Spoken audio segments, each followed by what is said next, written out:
শতকরা বার্ষিক কত হার সুদে 5 বছরের সুদ সুদ আসলের 1/5 হবে। এখানে সময় হলো 5 বছর আর সুদ আসল হলো 5।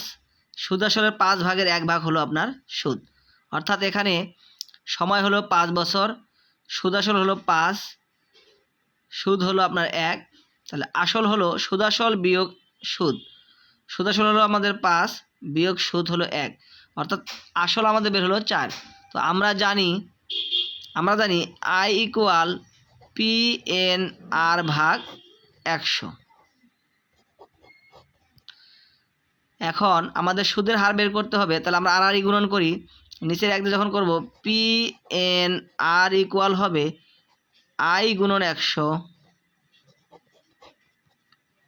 আর ইকুয়াল হবে I গুণন 100 ভাগ PN। I হলো সুদের পরিমাণ, সুদের পরিমাণ এখানে আছে আমাদের 1 গুণন 100।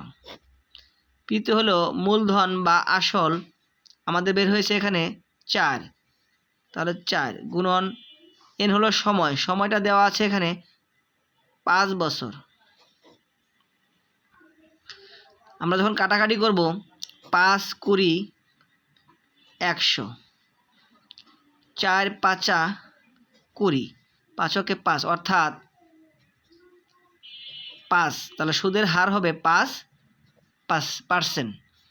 এটি হলো উত্তর। ধন্যবাদ।